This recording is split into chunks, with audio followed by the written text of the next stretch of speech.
আজ থেকে প্রায় ৭০০ বছর আগের কথা।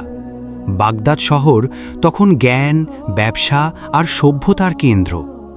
সেই মহান শহরের কাছেই ছিল একটি ছোট্ট সবুজ গ্রাম। সেই গ্রামেই বাস করতেন নুরুদ্দিন, একজন সাধারণ কৃষক কিন্তু অসাধারণ মানুষ। নুরুদ্দিনের জীবন ছিল সাদাসিধে, কিছুটা জমি আর মন ভরা সন্তুষ্টি। ভোরের আজানের আগেই তিনি জেগে উঠতেন, নামাজ পড়তেন মন ঢেলে দিয়ে। তারপর কাঁধে কোদাল তুলে চলে যেতেন তার প্রিয় খেতে। রোদ, বৃষ্টি, ঠান্ডা, গরম কিছুই তাকে দামাতে পারত না। প্রতিদিন পরিশ্রম করতেন আর সন্ধ্যায় ঘরে ফিরে বলতেন, আলহামদুলিল্লাহ, আজকের দিনটি আল্লাহ ভালো রেখেছেন। তার পরিবার ছিল ছোট্ট কিন্তু সুখী। স্ত্রী মারিয়াম ছিলেন ধৈর্যশীলা ও বিশ্বাসী নারী। বড় ছেলে ফারুক ছিল পরিশ্রমী ও সৎ, আর ছোট মেয়ে আমেনা ছিল ঘরের আলো। গ্রামের মানুষ নুরুদ্দিনকে ভালোবাসত, সম্মান করত, কারণ তিনি শুধু নিজের জন্য চাষ করতেন না, প্রতি বছর ফসলের একটি অংশ গরিব দুঃখীদের মধ্যে বিলিয়ে দিতেন। মানুষ বলতো, আল্লাহ তাই তার রুজিতে বরকত দিয়েছেন। সেই বছর বসন্তের শুরুতে নুরুদ্দিন বিশেষ আশা নিয়ে জমিতে গম বুনলেন। এই ফসলের সাথে জড়িয়েছিল একটি মিষ্টি স্বপ্ন, ছেলে ফারুকের বিয়ে। ফারুকের সাথে তার চাচাতো বোন জাইনাবের বিয়ের কথা পাকা হয়েছিল। জাইনাব ছিল ভদ্র, ধার্মিক ও গুণবতী মেয়ে। মারিয়াম বিয়ের কথা ভেবে আনন্দে মন ভরিয়ে রাখতেন। ফারুকও লাজুক হাসি নিয়ে বাবার পাশে কাজ করত। নুরুদ্দিন প্রতিদিন খেতে গিয়ে বলতেন, মাশাল্লাহ, দেখো ফারুক, কি সুন্দর সবুজ হয়েছে। ফারুক হাসত আর বলতো, আব্বা, আল্লাহ যদি ইচ্ছা করেন এবছর আমাদের জীবনের সবচেয়ে সুন্দর মরশুম হবে। নুরুদ্দিন ছেলেকে শেখাতেন, বাবা, পরিশ্রম করা আমাদের কাজ, ফলাফল আল্লাহর হাতে, তার উপর ভরসা রেখো, কখনো হতাশ হবে না। কিন্তু একদিন আকাশ হঠাৎ কালো হয়ে গেল। দূর থেকে বজ্রের গর্জন ভেসে এলো। গ্রামের বয়স্করা মাথা নেড়ে বললেন, এবার বড় তুফান আসছে, অনেক বছর পর এমন ঝড় দেখছি। নুরুদ্দিনের বুকটা ভারী হয়ে গেল। রাতে মারিয়ামকে বললেন, যদি ফসল নষ্ট হয়ে যায় তাহলে ফারুকের বিয়ে কিভাবে হবে? মারিয়াম শান্ত কণ্ঠে বললেন, আল্লাহর ওপর ভরসা রাখো, তিনিই সবচেয়ে ভালো ফায়সালা করেন। রাতে ঝড় এলো, ভয়ঙ্কর। একটানা বৃষ্টি, দমকা বাতাস, বিদ্যুতের ঝলকানি। সারা রাত নুরুদ্দিন ঘুমাতে পারলেন না। জায়নামাজে বসে দোয়া করতে থাকলেন, চোখের পানি গালে গড়িয়ে পড়ল। ভোরবেলা ঝড় থামল। নুরুদ্দিন ছুটে গেলেন খেতে। গিয়ে দেখলেন হৃদয় ভেঙে যাওয়ার মতো দৃশ্য। অনেক গাছ মাটিতে লুটিয়ে পড়েছে, কিছু পানিতে ডুবে গেছে, পুরো ক্ষেত জুড়ে তছনছ অবস্থা। তিনি সেখানেই বসে পড়লেন, চোখ দিয়ে অশ্রু ঝরল। মনে মনে বললেন, হে আল্লাহ, এ কেমন পরীক্ষা? ফারুকও এলো। ক্ষতি দেখে বিবর্ণ হয়ে গেল তার মুখ। বলল, আব্বা, কি হবে? নুরুদ্দিন নিজের চোখ মুছলেন, তারপর কাঁধে হাত রেখে বললেন, বাবা, এটা আল্লাহর ইচ্ছা, আমরা সাহস হারাবো না, যা বাঁচানো সম্ভব তা বাঁচাবো। গ্রামে খবর ছড়িয়ে পড়ল। কিছু মানুষ সহানুভূতি জানালো, কেউ কেউ বিদ্রূপ করল। এই সেই লোক যে সবসময় বলে আল্লাহর ওপর ভরসা রাখো, এখন কোথায় গেল সেই ভরসা?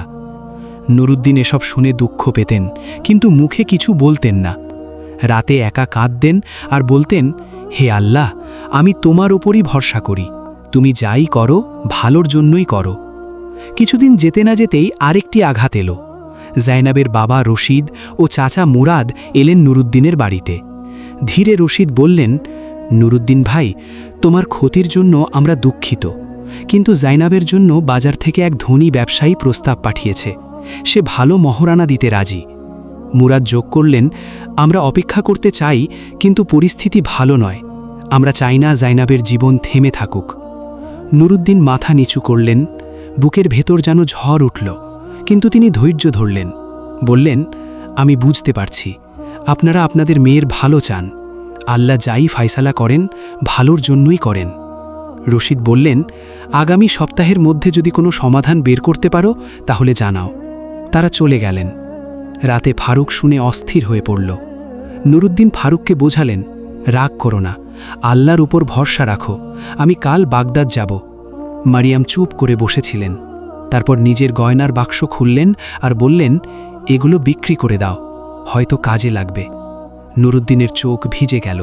ভোরে নামাজ পড়ে নুরুদ্দিন রওনা হলেন। মনে শুধু একটাই দোয়া, হে আল্লাহ, আমার জন্য পথ সহজ করে দাও। পথ চলতে চলতে হঠাৎ দেখলেন এক বৃদ্ধ রাস্তার পাশে বসে আছেন, হাঁটতে পারছেন না। নুরুদ্দিন এগিয়ে গেলেন। বাবা, কি হয়েছে? আমি কি সাহায্য করতে পারি? বৃদ্ধ কাপা কণ্ঠে বললেন, বাবা, আমি অসুস্থ। আমার গ্রাম অনেক দূরে, একা যেতে পারছি না। নুরুদ্দিন একটু থামলেন। সময় কম, বাগদাদে পৌঁছতে হবে। কিন্তু এই বৃদ্ধকে একা ফেলে যাওয়া কিভাবে সম্ভব? তার মন মানল না। বললেন, আসুন বাবা, আমি আপনাকে পৌঁছে দেব। রাস্তা ছিল উল্টো দিকে, কিন্তু মানবতাকে তিনি পথের চেয়ে বড় মনে করলেন। রাত হতে হতে বৃদ্ধকে তার গ্রামে পৌঁছে দিলেন। বৃদ্ধ দোয়া দিলেন, আল্লাহ তোমাকে বরকত দিন বাবা। সে রাতে বৃদ্ধের বাড়িতে থাকলেন নুরুদ্দিন। মনে চিন্তা ছিল, কিন্তু আল্লাহর উপর ভরসা রেখে ঘুমিয়ে পড়লেন। পরের সকালে নাস্তার পর বৃদ্ধ জিজ্ঞাসা করলেন, বাবা, তোমার মুখে চিন্তার ছাপ দেখছি, কি হয়েছে? নুরুদ্দিন সব খুলে বললেন। তুফান, ফসলের ক্ষতি, ফারুকের বিয়ে, জয়নবের পরিবারের সিদ্ধান্ত, সব কিছু। বৃদ্ধ মনোযোগ দিয়ে শুনলেন। তারপর বললেন, বাবা, তুমি একজন অচেনা মানুষের জন্য নিজের সফর পিছিয়ে দিয়েছ। আল্লাহর উপর তোমার বিশ্বাস কতটা গভীর তা বোঝা যাচ্ছে। তিনি উঠে ভেতরে গেলেন। ফিরে এলেন একটি ছোট বাক্স নিয়ে। এই বাক্সে কিছু সোনার মোহর আছে, তোমাকে দিচ্ছি যাতে তুমি তোমার ছেলের বিয়ে দিতে পারো। নুরুদ্দিন অবাক হয়ে গেলেন। বাবাজি, এটা কিভাবে নেব? এগুলো তো অনেক মূল্যবান।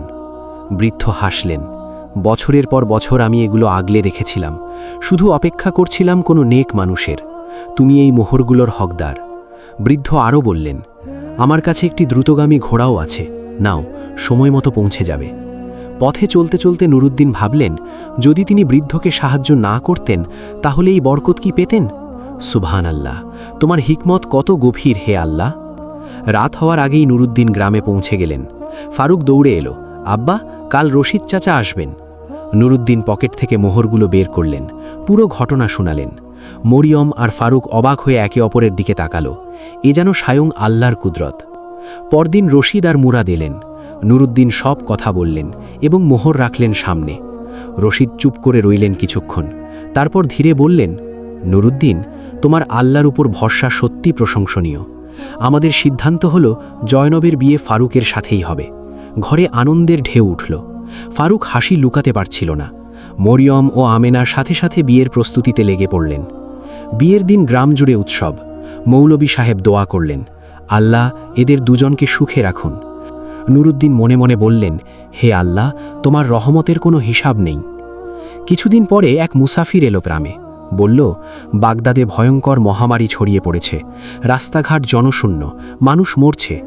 গ্রামের মানুষ আতঙ্কিত হয়ে পড়ল। নুরুদ্দিন গ্রামের মুরব্বীদের সাথে পরামর্শ করলেন। তার প্রস্তাব ছিল, গ্রামের বাইরে একটি জায়গা তৈরি করা হোক, বাগদাদ থেকে আসা পথিকদের সেখানে কিছুদিন রেখে দেখা হোক। তিনি বললেন, এরাও আল্লাহর বান্দা, এদের সাহায্য করা আমাদের দায়িত্ব। সবাই রাজি হলো। কিছুদিন পরে খবর এলো, সেই বৃদ্ধের ছেলে উসমান, বাগদাদের বড় ব্যবসায়ী, মারাত্মক অসুস্থ। মরিয়ম ভয় পেয়ে বললেন, সেখানে মহামারী, আপনার বিপদ হবে।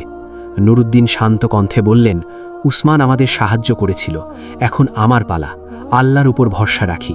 ফারুক বলল, আব্বা, আমিও যাব। নুরুদ্দিন মাথা নাড়লেন, না বাবা, তুমি এখানে থাকো। মরিয়ম, জয়নব, আমেনা, এদের দায়িত্ব তোমার। ফজরের নামাজ পড়ে নুরুদ্দিন রওনা হলেন। পথে অনেক মানুষ বলল, শহরে যেও না, মহামারী আছে। নুরুদ্দিন হেসে বললেন, আল্লাহ যখন বাঁচাতে চান কেউ ক্ষতি করতে পারে না। মানুষ অবাক হয়ে তাকে দেখল। বাগদাদে পৌঁছে দেখলেন শহর যেন মৃত, দোকান বন্ধ, রাস্তা ফাঁকা।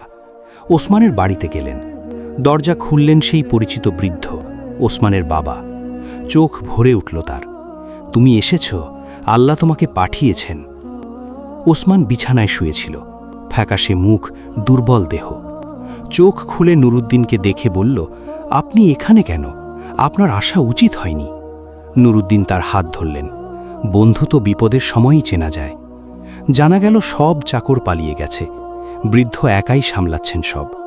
নুরুদ্দিন বললেন, আপনি বিশ্রাম নিন, এখন আমি আছি। বৃদ্ধের চোখ ভিজে গেল। নুরুদ্দিন গ্রাম থেকে ঔষধি লতাপাতা এনেছিলেন, সেগুলো দিয়ে কাড়া বানালেন, ওসমানকে খাওয়ালেন। রাতে তার মাথার পাশে বসে দোয়া করতে থাকলেন।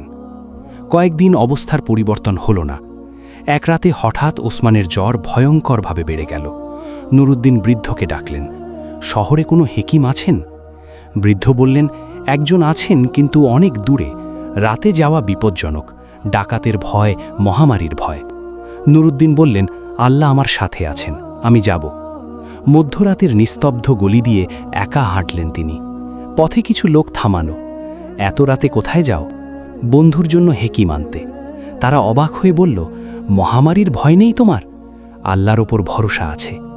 হেকিমের দরজায় টোকা দিলেন। হেকিম প্রথমে রাজি হলেন না, কিন্তু নুরুদ্দিনের চোখে যখন অশ্রু দেখলেন তখন থামলেন। জিজ্ঞেস করলেন, তুমি কি সত্যিই বন্ধুর জন্য নিজের জীবন ঝুঁকিতে ফেলতে চাও? নুরুদ্দিন মাথা নাড়লেন। হেকিম বললেন, তোমার ঈমান অনেক মজবুত, চলো। ওষুধ দেওয়া হলো। সারা রাত পাশে বসে দোয়া করলেন নুরুদ্দিন। ভোরবেলা উসমানের জ্বর কমে গেল। চোখ খুলল সে। ফিকে কণ্ঠে বলল, পানি। বৃদ্ধ সেজদায় পড়ে গেলেন। আলহামদুলিল্লাহ, আমার ছেলে বাঁচল।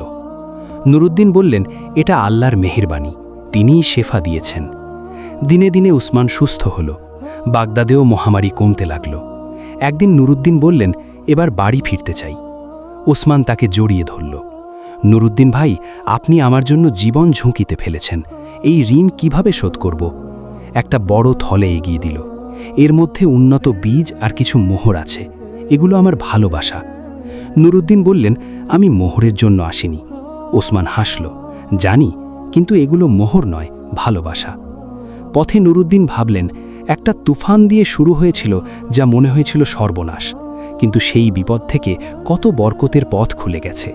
বৃদ্ধকে সাহায্য করলেন, মোহর পেলেন। ওসমানকে সেবা করলেন, বীজ পেলেন। আর প্রতিটি পদক্ষেপে আল্লাহ তাকে পথ দেখিয়েছেন। গ্রামে পৌঁছতেই ফারুক দৌড়ে এলো। আব্বা, সহি সালামতে ফিরেছেন। মরিয়ম, আমেনা, জাইনব সবার চোখে আনন্দের অশ্রু। নুরুদ্দিন ওসমানের দেওয়া বীজ গ্রামের সব মানুষের মধ্যে বিলিয়ে দিলেন। বললেন, এগুলো বিশেষ বীজ, ঝড়েও টিকে থাকে। আল্লাহর রহমতে এবছর ভালো ফসল হবে।